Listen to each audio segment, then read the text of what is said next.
श्री स्वामी समर्थ. श्री स्वामी समर्थ सर्वांना. श्री स्वामी समर्थ म्हणायला सुद्धा आपल्याकडे आपल्या मनाची तयारी पाहिजे.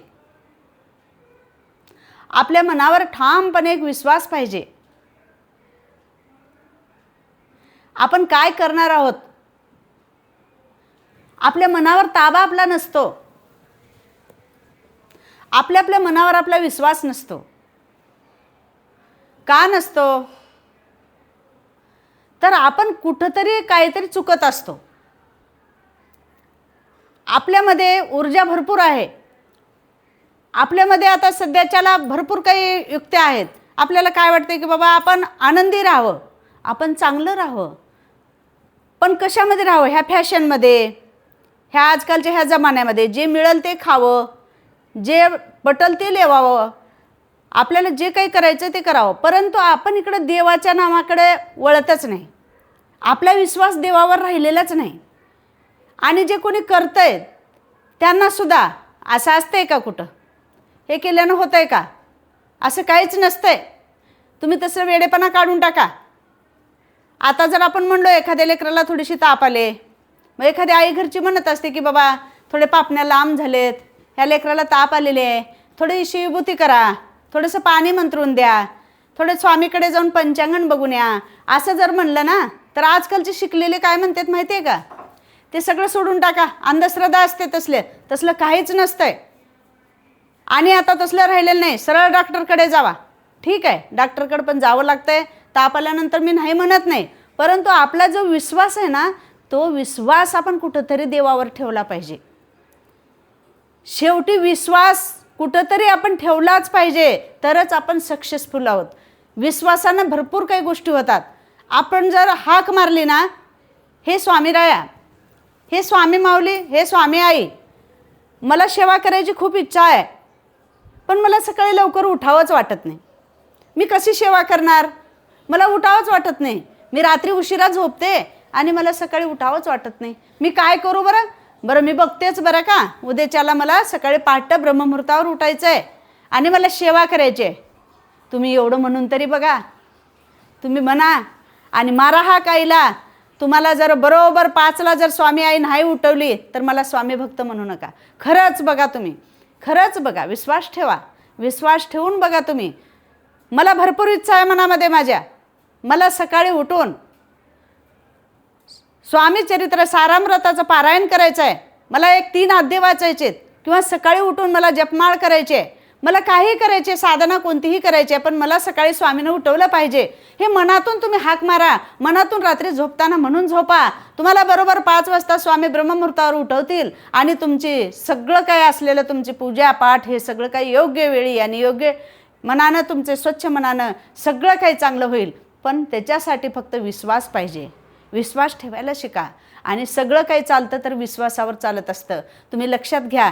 तुम्ही जे काही काम करता, रोज उठून सुद्धा जे काही काम करता, तुम्ही ऑफिसला जाता, काही तुमचे कामं करता, फक्त विश्वासानंच करत असता. म्हणूनच तुम्ही आज तुमच्याजवळ लक्ष्मी नांदत असते आणि तुमच्याजवळ जे पेमेंट येत असतं, तुम्ही जे नित्यकर्म करत असता, हे सगळं काही विश्वासानंच करत असता. आणि मनात एक निश्चय करत असता की आपल्याला जावंच लागतं, आपण केलंच पाहिजे, त्या टायमाला आपण करावंच लागतं, केलंच पाहिजे. त्याच पद्धतीनं विश्वास ठेवून देवाचं सुद्धा करायला विसरू नका. देवाचं सुद्धा तुम्ही नामस्मरण करा. विश्वासानं करा. विश्वास ठेवा. कुठंतरी विश्वास ठेवल्याशिवाय काहीच नाही.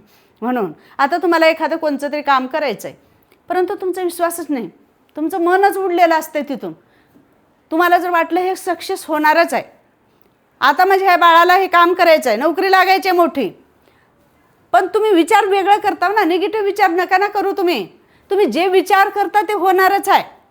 स्वामीची सेवा करत असताना, तुम्ही तेवढे पारायण करत असताना, एखादे 11 गुरुवार करतात, 11 गुरुवार करा. त्यांच्या प्रगट दिनाच्या वेळेला करा, त्यांच्या पुण्यतिथीच्या वेळेला करा. तुम्ही जी स्वामीची सेवा करता त्या सेवेमध्ये तुम्ही एखादी निश्चय केला, एखादी नवस बोलला, तर तुमचं मन काय म्हणतंय? नाही, आपण मुलाची नोकरी लागावं म्हणून नवस केलो, पण परंतु तुम्ही स्वामीवर विश्वास ठेवा. स्वामी माऊली, आम्ही हे करत आहोत आणि आमचं हे काम सक्सेस झालं पाहिजे.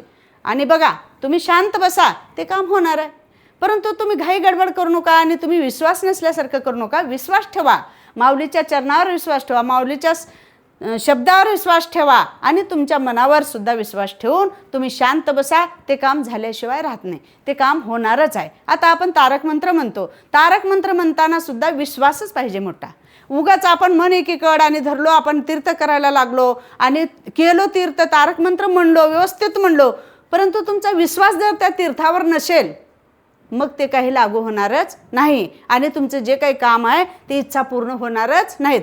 मग इच्छा कधी पूर्ण होणार आहेत? तुम्ही जर तारक मंत्र म्हणताना तुमचं काही चुकलं तरी सुद्धा चालेल, परंतु तुमचा विश्वास महत्त्वाचा आहे. तुम्ही विश्वास ठेवा आणि कार्य करायला लागा. तुमचं काम पूर्ण झाल्याशिवाय राहत नाही. सगळं काही विश्वासावर चालत असतं. म्हणून मी तुम्हाला सांगते, स्वामी आईची सेवा करत असताना मनपूर्वक, मनानं, स्वच्छ मनानं, निर्मळ मनानं, अंतकरणातून विश्वास ठेवून सेवा करा. सेवा करत असताना तुमचं मन चलबिचल होऊ देऊ नका, स्थिर राहा आणि चिंता कोणत्याही गोष्टीची करायची नाही.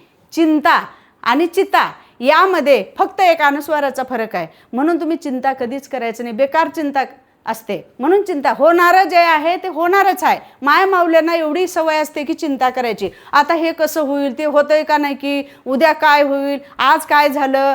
अरे बाबा, काय झालं आणि काय होणार आहे हे चिंता करण्यापेक्षा आपण जे करत आहोत ते एन्जॉय करा. तो टाईम जे जाणार आहे ना, गेलेला टाईम, गेली घडी नाही आहे परतून या. जे गेलेली घडी आपल्याला परतून मिळणारी नाही. आपण जे एकत्र बसलो, आपलं कुटुंब एकत्र बसलो आणि आले सुट्ट्याला, मुलं आले, मुंबई पुण्याहून मुलं आले, आपण एकत्र बसून मस्त रस पोळ्या, काय आमरस, आता आंब्याची सुग्गी, आमरस जेवण केलो आणि ही जी घडी आहे उद्या परवाला येऊ दे, 6 महिन्याने येऊ दे, नाही येणार. हा जो काळ आहे परत नाही येणार. म्हणून मी सांगते तुम्हाला, जे घडी आहे त्याला एन्जॉय करा, त्याला सुखानं राहा. उद्या काय होणार आहे याची चिंता करू नका. तुम्ही ज्याचं नामस्मरण करता, ज्याची ओढ लागली तुम्हाला, ज्याचं तुमच्या मनाच्या बरोबर तुम्ही जे जपमाळ करला लाव, जे सेवा करला लाव, त्याच्यावर सोडून द्या. ते करतील ना, आहेत आपल्या पाठीशी, खंबीरपणे आहेत. त्यांच्यावर सोडा आणि एन्जॉय करा, सुखी राहा, सगळे समाधानी राहा. तुमचं सगळं चांगलंच होईल. निगेटिव्ह विचार करू नका, पॉझिटिव्हमध्ये राहा आणि सगळं काम करत राहा, कार्य करत राहा, विश्वासानं करा. तुमचं सगळं काही चांगलं होणार आहे. भलेही तुमच्याजवळ काहीच नाही, स्वामीकडे अपेक्षा करा, पण कोणती करा? ज्या वेळेला आपण सगळं करून आपलं एखादी काम कोणतं तर नडलेलं आहे आणि ते होतच नाही, आपल्याला खूप अडचण आलेली आहे, आपण भरपूर प्रयत्न करू लागलो पण ते काम होत नसेल, तर स्वामी आईला हाक मारा, बरोबर ते काम होईल. परंतु प्रयत्न तरी करत राहा. प्रयत्न केल्यावर सगळं काही होणारच आहे आणि त्यावेळेला स्वामी आई धावून येणारच आहे. तुम्ही सुद्धा प्रयत्न करा. बसून राहिलं तरच मिळते, बसून राहिल्यानंतर मिळते असं नाही. बसून राहा. कसं बसून राहा? मेहनत करा. तुमचं काही जे काम अडलेलं आहे त्या कामाला भरपूर काही तुम्ही सहकार्य करा, तुमचं काम करा. आणि पण तेवढं करून सुद्धा होत नाही तर त्या ठिकाणी स्वामी आई करणार आहे. बसून मिळणार नाही, देरे हारे पलंगावरही नाही मिळणार. तुम्ही मेहनत करा. ज्या ठिकाणी तुमची नाव अडलेली आहे त्या ठिकाणी स्वामी आई तुमचं काम करणार आहेत. ह्याच पद्धतीनं काम केल्यावर सगळं काही होणारच आहे. करत राहा, करत राहा. अडचण आल्या ठिकाणी स्वामी तर आहेत. मला अलीकडने मला पलीकडने पांडुरंगा, नदी भरली चंद्रभागा. मला अलीकडने मला पलीकडने पांडुरंगा, नदी भरली चंद्रभागा. मला तिकडं बी नाही, मला इकडे बी नाही, चंद्रभागा भरून आलेली आहे. पण मी हाक मारत आहे तुला, पण मी चंद्रभागेपर्यंत येण्याचं काम केलेलं आहे. मी अतिशय पळत पळत पळत तुझ्या दर्शनाची ओढ लागलेली आहे म्हणून मी तुझ्याकडे आलेले आहे. म्हणून ह्या संसार रूपी सागरातून मला अलीकडने मला पलीकडने पांडुरंगा, नदी भरपूर भरलेली आहे. ह्या संसारामध्ये कितीही करू द्या, काहीही साध्य नाही. पण तुमचं एक नाव घेतलेलं आमचं पूर्ण जन्म तरून जाणार आहे. आमचं पूर्ण जन्माचं सार्थक होणार आहे एखादी नाव घेतल्यानं. पण ते नाव घेताना विश्वासानं नाव घेतलं पाहिजे. एवढंच मी सांगू इच्छिते. जे तुम्हाला चांगलं वाटलं ते तुम्ही घ्या आणि सेवा करायला लागा. आणि ती सेवा करत असताना मनातून करा आणि विश्वासानं करा. विश्वास ठेवा. श्री स्वामी समर्थ महाराज की